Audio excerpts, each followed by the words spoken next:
Nur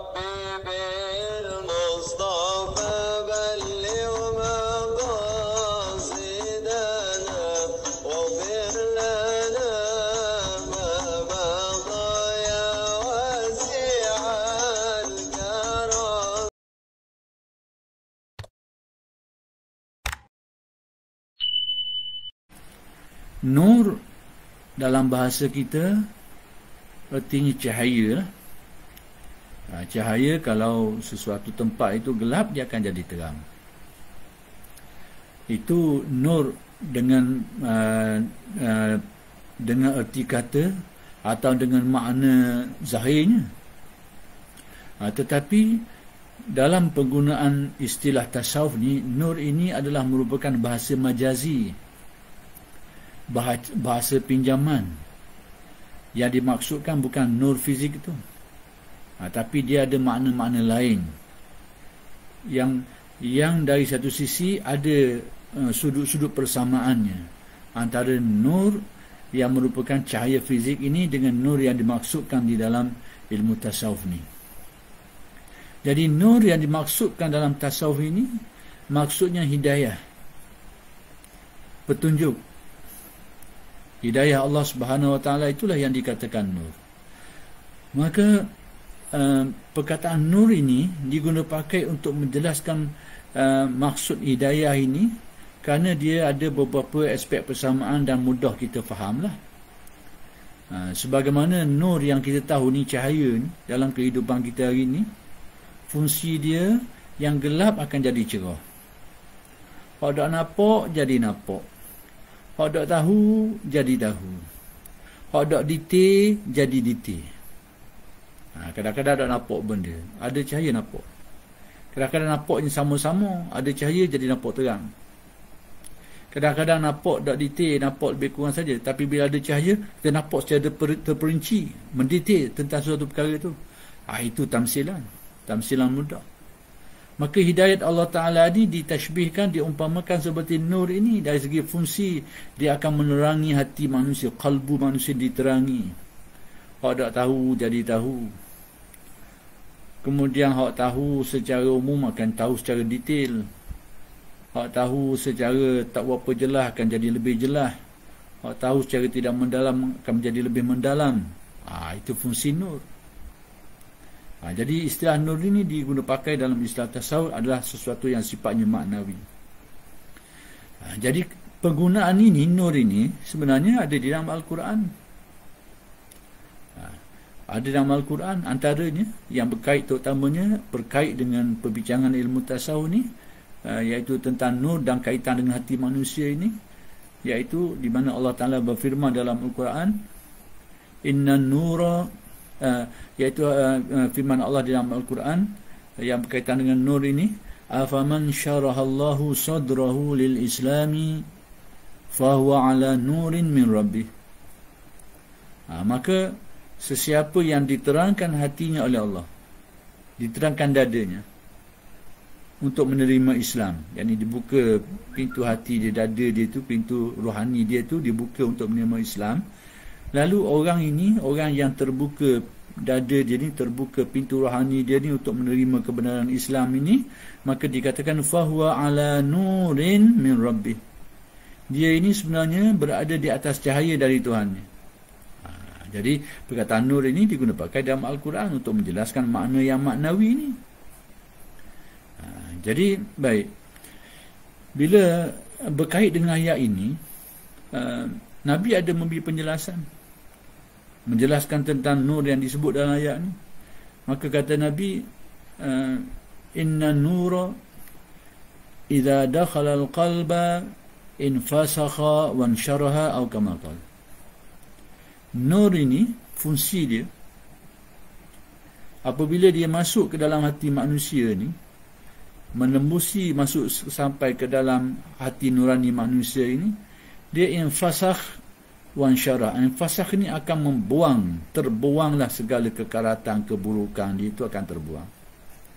Wa ansharaha akan lapang, luas, terbukalah pandangan makrifat. Itu fungsi nur. Jadi inilah sebenarnya yang dibahaskan dalam tasawuf, tentang fungsi nur ini Kerana dia berfungsi infasakh ni akan menjadikan hati manusia akan tercabut, akan terbuang keburukan tu, sifat-sifat mazmumah, sifat-sifat buruk yang penuh dengan ujub, dengan takabur, dengan riak, dengan sombong, dengan hasad, dengan khianat, dengan iri hati, macam-macam lagi yang memenuhi jiwa manusia ini, dia akan terbuang bila nur itu bertapuk dalam hati manusia. Akan tercabut, akan terkikis keburukan-keburukan tu. Lalu bila terkikis semua ni wansyarah, insyarah ni akan lapang, pandangan mata hati dia tu, basirah dia tu akan terbuka luas, lalu kelihatanlah rahsia-rahsia keagungan Allah yang disebut sebagai malakut. Malakut ni rahsia di sebalik alam nyata ni, alam syahadah. Kalau kita tengok hari ni depan mata kita ni, alam syahadah, alam yang dapat dikesan oleh panca indera. Tapi di sebalik syahadah ni ada alam malakut. Ada orang mungkin tak nak terima, jangan dengar istilah malakut ini, sedangkan dia disebut dalam Al-Quran. Seperti yang diminta oleh Nabi Allah, hari ini malakutas sama, perlihatkan kepadaku malakut ni, kerajaan rahsia kerajaan Allah di sebalik alam nyata, alam zahir ni. Jadi istilah malakut ni telah diguna pakai dan diistilahkan dalam ilmu tasawuf ni, menjelaskan tentang, antaranya tentang alam barzakh, atau menjelaskan tentang kalau dalam bab ketuhanan ni berkait dengan af'al Allah lah, alam ruh, alam arwah. Itu semua merupakan sesuatu yang disebut sebagai alam malakut, sebahagian daripadanya. Baik, jadi sekarang bila hati manusia ini mendapat nur ini, lalu pandangan mata hati dia itu akan menjadi luas, akan menjadi jelas dan tajam, sehingga dapat melihatlah hakikat-hakikat perkara gaib, dengan erti memperolehi keyakinan yang semakin kuat dan bulat terhadap hakikat-hakikat keimanan itu. Apa-apa yang diberitahu oleh Nabi di dalam apa-apa yang diberitahu oleh Allah dalam Al-Quran, di dalam hadis, terasa benarnya, bertambah yakinnya, semakin kuat kepercayaannya. Puncanya apa? Katanya insyarah, hati manusia itu mula lapang dan terbuka, lalu melihat hakikat-hakikat kebenaran yang terkandung dalam Al-Quran dan hadis itu, nampak satu persatu benarnya itu. Bertambahlah keyakinan terhadapnya. Ini fungsi. Jadi itulah yang dibahaskan dalam ilmu tasawuf. Jadi sekarang bila disebut tentang nur ini, bila masuk ke dalam hati manusia, kata Nabi, dia akan membuang kekaratan, kekotorannya itu, lalu hati menjadi lapang dan terbuka, dapat melihat, menjadi jelas, sehingga pandangan mata hati itu menjadi tajam, menjadi jelas, dan memperoleh keyakinan yang bulat terhadap Allah Subhanahu wa Ta'ala. Jadi sekalipun Nabi menjelaskan begitu, tapi ada sahabat masih lagi yang mungkin nak mendapat pendetailan lagi, kerana konsep nur ini dia maknawi. Jadi ada sahabat lagi tanya lagi bila Nabi jelas macam tu, hal lizalika min alamah, adakah ada tanda-tanda orang yang dapat nur tu, ada tak tanda-tanda dia? Sahabat tanya Nabi. Nabi menjelaskan lagi. Itu apa kata Nabi? Iaitu antara alamat dia, antara tanda orang mendapat nur ini, sehingga fungsi-fungsi nur tadi itu berlaku pada dirinya. Nabi kata alamat dia, tandanya, at-tajafi an daril ghurur wal inabatu ila daril khulud wal istidadu lil mauti qabla nuzulil maut. At-tajafi an daril ghurur maksudnya menjauhkan diri daripada dunia yang penuh tipu daya. Tapi apa maksudnya? Menjauhkan diri daripada dunia, nak lagi ke mana? Kerana ke mana-mana kita pergi pun tetap dunia juga. Pergi Kuantan, dunia juga. Pergi Kuala Berang, dunia juga. Pergi London pun dunia juga. Ke mana-mana pergi, dunia belaka. Tapi apa maksud Nabi? At-tajafi, menjauhkan diri andaril ghurur, tempat yang penuh tipu daya ni, iaitu maksudnya dunia lah. Yakni menjauhkan diri daripada dunia yang ada unsur-unsur tipu dayanya, aspek-aspek tipu daya pada dunia. Dunia ni sebenarnya bukanlah buruk. Hak buruk tu adalah tengok implikasinya terhadap manusia. kesan terhadap dunia, terhadap diri manusia. Nak tahu baik buruk dunia ni bukan atas benda dunia tu, tapi dengan apa implikasi dia, apa kesan dia terhadap kita ni bila dapat benda tu. Situlah nak tahu baik buruk. Jadi sesuatu benda tu kadang-kadang baik untuk orang ni, tak baik untuk orang ni. Dia bergantung. Kadang ni kalau dengan dunia tu yang boleh kepada kita ni menjadikan kita tamak, menjadikan kita jadi gila, menjadikan kita jadi sombong, menjadikan kita penuh dengan hasad, maka dunia itu jadi buruk untuk kita. Tapi sekiranya dunia ini tidak seperti itu, bahkan menjadikan kita semakin teringat kepada kurnia Allah, ingat dia sebagai kurnia Allah, lalu mensyukurinya, lalu memanfaatkannya, menggunakannya pada apa-apa yang dikehendaki, bahkan menjadi sebab kita melakukan kebaikan-kebaikan yang lain, maka pada waktu itu tidaklah menjadi perkara buruk pada dia. Jadi bila Nabi kata at-tajafi an daril ghurur, menjauhkan diri daripada dunia yang tipu daya ini, bukan aspek bendanya, tapi aspek kelakuan benda tu. Hal-hal keduniaan ni yang mana yang mendatangkan tipu daya, merosokkan kita, dia jauh aspek tu. Mana-mana dunia yang dengannya orang akan jadi rosok, orang akan jadi tamak, orang akan jadi sombong dan sebagainya. Dunia yang dengannya manusia itu cenderung sehingga memperolehinya manusia ini akan gunakannya pada jalan yang salah, bahagian tu yang dia lari. Tapi dia ambil semua itu untuk sekiranya perkara semua itu bermanfaat untuk diri dia, untuk agama dia, untuk kebaikan dirinya, menjadi jambatan untuk mendapat redha Allah. Dia ambil. Jadi sekarang menjauhkan diri at-tajafi an daril ghurur ni, menjauhi dunia dari aspek-aspek negatifnya tu, aspek-aspek buruknya tu. Bukan berarti buang hak mana ada tangan buang belaka, kasut ada tohok, pen pun tohok, baju mahal, seluar mahal tohok belaka, konon-konon nak buang dunia.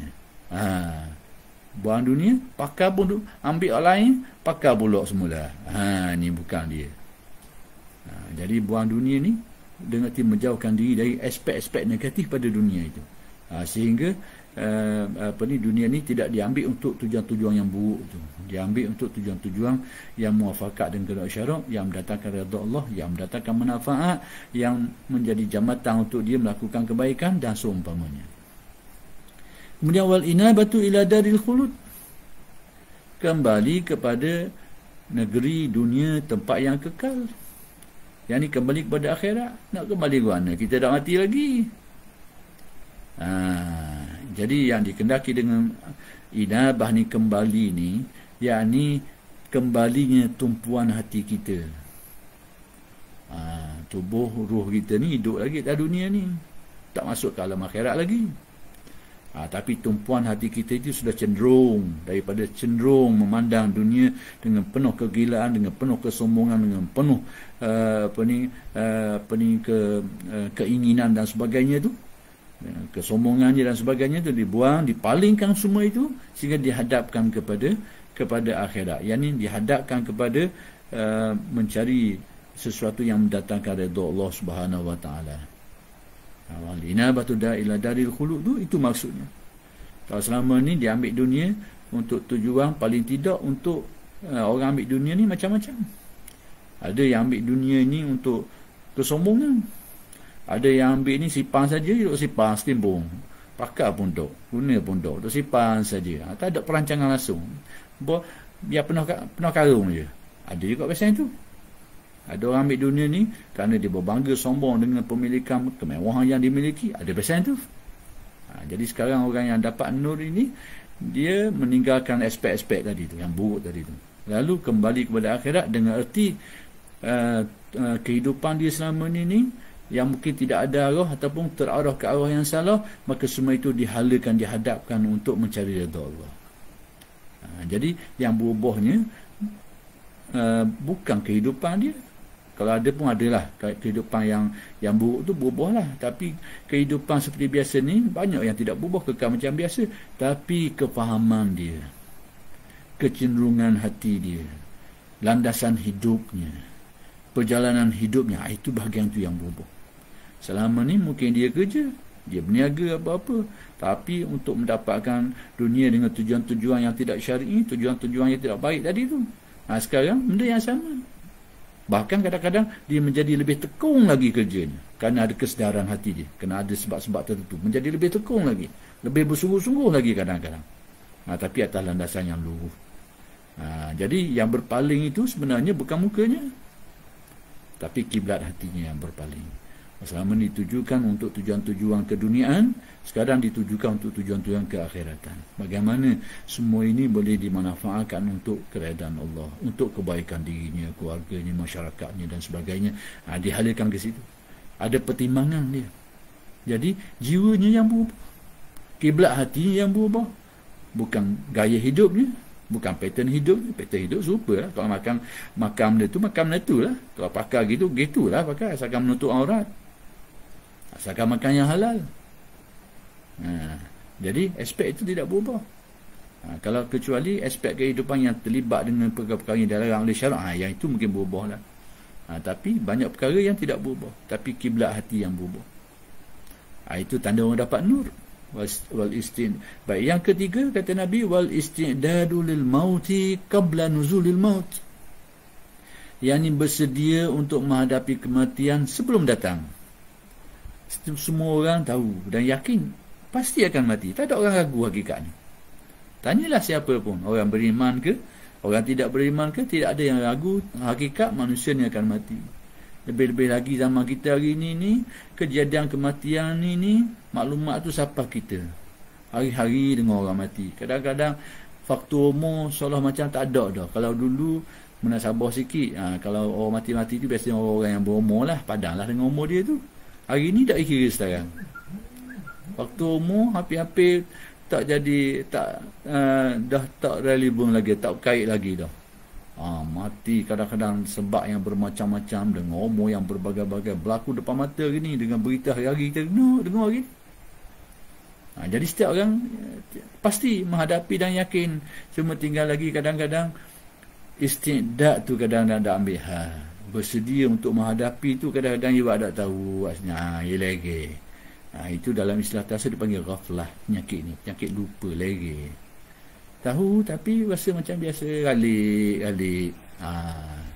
Jadi orang yang dapat nur ini, antara tandanya dia akan timbul kesedaran yang dinamakan istidad, kesedaran hatinya, kesedaran yang menggerakkan hatinya, yang menyendarkan hati, yang mengingatkan hatinya. Orang akan mati, kita akan mati. Lalu mencari persediaan. Persediaan untuk apa? Amal lah, amal soleh lah. Kalau dulu dengan dunia itu digunakan untuk memenuhi keinginan atau untuk kesombongan atau tujuan-tujuan yang tidak dikendaki oleh syarak, sekarang benda yang sama digunakan pakai untuk tujuan-tujuan yang dengan niat. Innamal a'malu binniyat. Yang berubah tu niat. Yang berubah niat. Dulu dia ada duit juga. Tapi hari itu dia duduk joli lah, duduk joli je. Sekarang ni dia ada duit juga, tapi dia semua itu ada perkiraan. Digunakan untuk sesuatu yang mendatangkan manfaat. Dan luahlah benda ni. Kerana kebaikan ni, jalan-jalan kebaikan ni sangat banyak. Jangan kita tengok kebaikan ni pada sembahyang saja, pada solat saja, pada puasa saja, pada haji saja. Banyak lagi hal-hal lain merupakan khairat, kebaikan-kebaikan yang boleh digunakan. Yang sebahagiannya itu melibatkan harta benda kita, melibatkan tenaga kita, melibatkan masa kita. Cuma tinggal lagi perlukan kefahaman. Perlukan kefahaman dan perlukan keinginan, kemahuan untuk mendapatkannya, untuk melakukannya. Barulah perkara-perkara itu bertukar wajah. Daripada wajah-wajah keduniaan menjadi wajah-wajah keakhiratan. Itu tanda orang dapat nur. At-tajafi an daril ghurur wal inabatu ila daril khulud wal istidadu lil mauti qabla nuzulil maut. Sebelum datang mati dia berkira dah, ambil kira dah. Persediaan-persediaan ni, aku mati lagi apa bekalan ni. Dia tu selalu beringat, fikir macam mana nak tepuk kematian, apa bekalan aku kayak gini, apa benda yang aku nak bawa, hak ada dah ni banyak mana. Dia mikir. Jadi banyaklah dia buat perkiraan-perkiraan ni. Sesuatu yang sebelum ni mungkin tak ada sebab dia buat, tak ada niat, sehingga benda tu menjadi perkara yang harus dan sia-sia saja. Sekarang ni ditukar wajahnya, sehingga yang harus itu bertukar menjadi ibadah, menjadi sesuatu yang berharga, bernilai di sisi Allah Subhanahu Wa Taala. Waktu sebahagian besar je itu melibatkan niat. Waktu penting niat ni. Jangan buat barang Oh kecil niat amal duduk dalam hati. Banyak benda jadi rosak kerana rosak situ. Dan banyak benda bertukar menjadi berharga kerana baik molek situ tu. Innamal a'malu binniyat.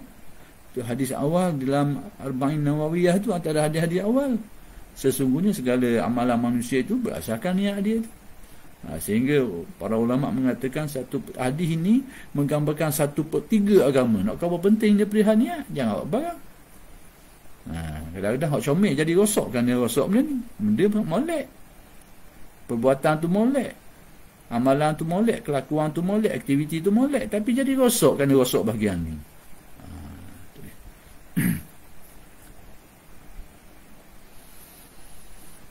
Jadi demikianlah Nabi beritahu tentang alamat-alamatnya. Jadi nur inilah yang akan membuka pintu hati manusia, yang akan memberikan makrifat ke dalam, mendatangkan makrifat ke hati manusia, yang akan menggerakkan dirinya ke arah perjalanan yang lurus, amalan-amalan yang baik. Itu pentingnya benda ni. Jadi sekarang Syekh ni nak beritahu, Syekh Ibn Athar nak beritahu beberapa bentuk nur yang dibincangkan dalam tasawuf. Iaitu katanya ada sejenis nur ini membawa manusia mendekati hati, pintu hati dia, tapi tak masuk ke dalam. Apa maksudnya? Tengok. Dan setengah nur pula menyebabkan kita dapat masuk ke dalam hadrat hati kita sendiri. Baik, huraian dia. Nur ilahi yang sampai ke hati ini tapi tak masuk dalam, tetapi tidak masuk ke dalam, maka orang yang mendapat nur ini masih dapat melihat Tuhan dan dirinya. Apa benda maksud?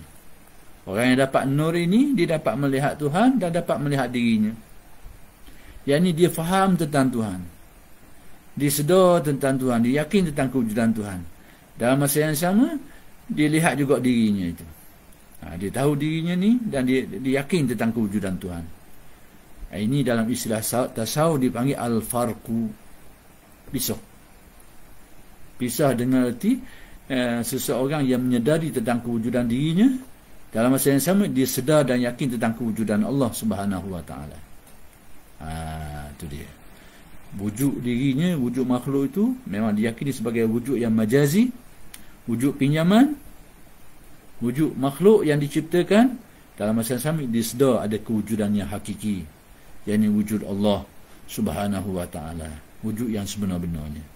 Jadi dia ada dua kesedaran. Kesedaran terhadap kewujudan dirinya yang merupakan makhluk yang bersifat majazi. Dalam masa yang sama dia sedar tentang kewujudan Allah yang hakiki, yang sebenar-benarnya. Ini tandanya dia faham hakikat ni. Jadi orang macam ni dalam tasawuf dikatakan nur itu mendekati hati dia, sampai ke hatinya, sehingga dia boleh faham hakikat tu. Orang yang tak ada nur ini, dia akan menafikan kewujudan Tuhan tu. Dia akan jadi ateis, mulhid. Dia hanya meyakini kewujudan makhluk ni saja, kewujudan dirinya dan makhluk yang bersifat fizik ni saja. Itu tanda orang yang nur tak masuk. Tak ada. Dia menafikan kewujudan ghaib. Dan ghaibul ghuyubnya adalah Allah Subhanahu wa taala. Dia nafi benda tu. Tak ada nur dalam hati dia.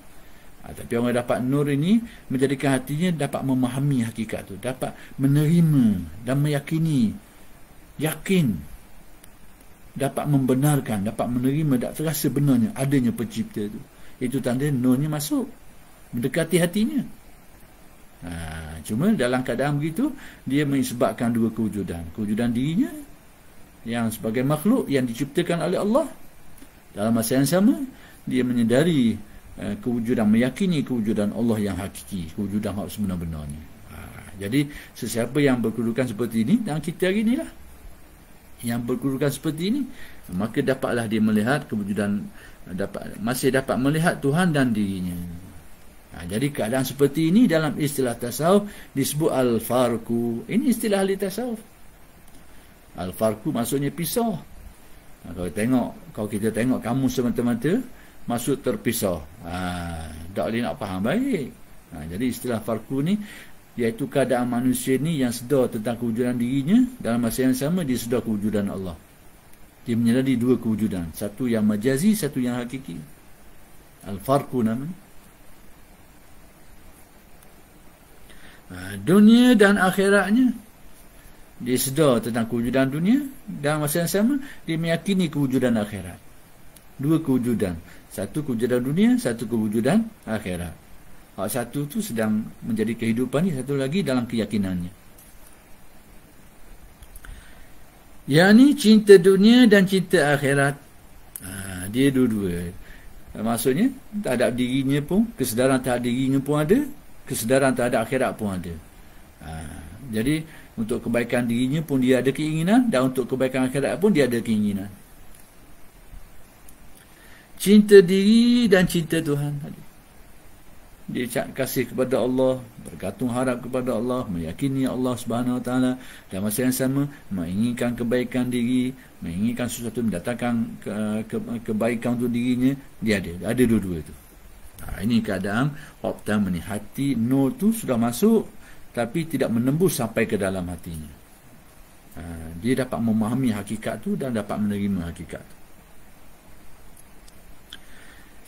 Adapun nur ilahi yang langsung masuk ke dalam hati, sejenis lagi tu, nur ilahi yang terus masuk menembus sampai ke dalam hakikat hatinya.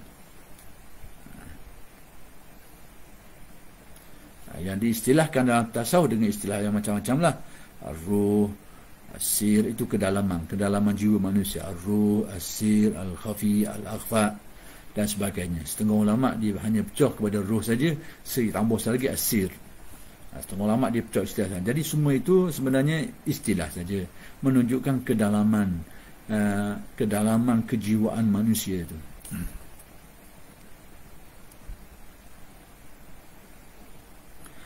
Adapun nur ilahi yang langsung masuk ke dalam hati, maka tidak ada pandangan kecuali Allah. Orang yang nur makrifat ni menembus sampai ke dalam hatinya, pada waktu itu kesedaran hatinya hanya kepada kewujudan Allah yang Maha Esa. Dia akan lupa pada diri dia dah masa tu. Dia akan lupa pada diri dia. Dia tak nampak dah diri dia, dia hanya menyedari tentang kewujudan Allah. Inilah sebenarnya orang panggil wahdatul wujud.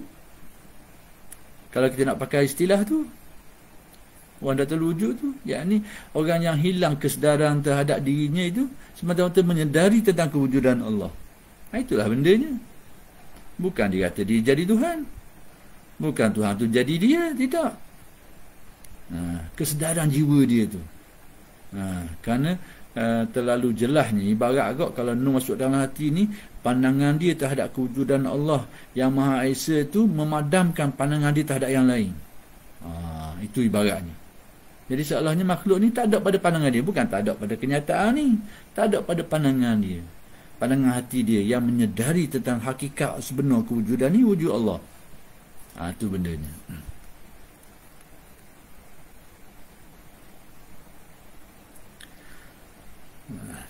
Tidak ada yang dicintai, diharap, disembah melainkan Allah semata-mata. Pada waktu itu hatinya itu hanya tertumpu kepada Allah. Ini orang arif lah.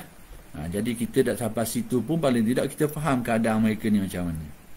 Kita faham kedudukan mereka tu macam mana, kedekatan jiwa mereka tu dengan Allah Ta'ala macam mana. Kita tak sampai pun tak apalah, paling tidak kita faham. Jadi bila keadaan kita hari ni, kita tahu kita duduk mana.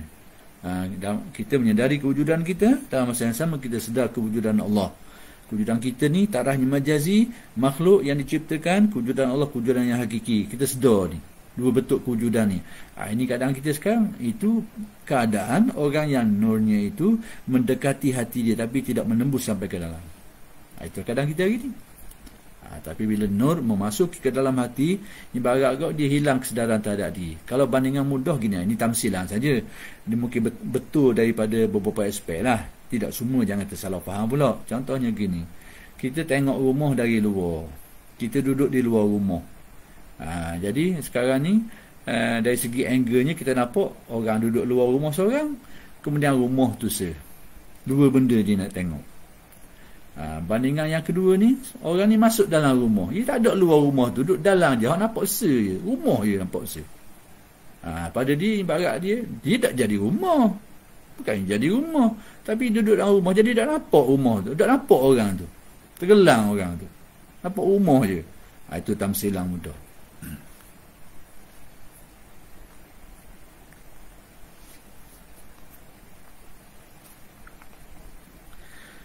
apabila nur iman masih di luar hati. Di luar hati, tapi sudah baik sebenarnya, sudah ada banyak kebaikannya ni. Cuma dari segi tasawufnya ada hal yang lebih baik lagi lah, ada hal yang lebih dalam lagi. Jadi apabila nur iman masih di luar hati, maka orang masih cinta Allah dan dunia. Dia akan dua pandangan dia, keinginan dia, kemahuan terhadap Allah dan masa sama terhadap dirinya. Dia memang nak mencari redha Allah dan masa yang sama dia nak kebaikan untuk diri dia. Itu tak ada masalah, baik dari segi ni. Cuma nak kabarnya dalam tasawuf dia ada tingkatan-tingkatan yang lain lagi daripada tu. Itu je, bukan nak kabar ni tak molek.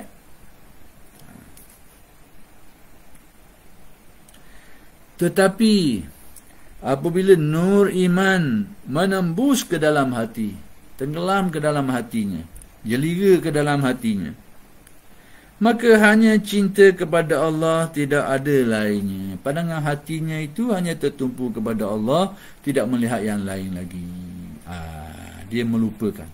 Jadi pandangan terhadap makhluk ini terpadam daripada pandangan mata hati dia tu.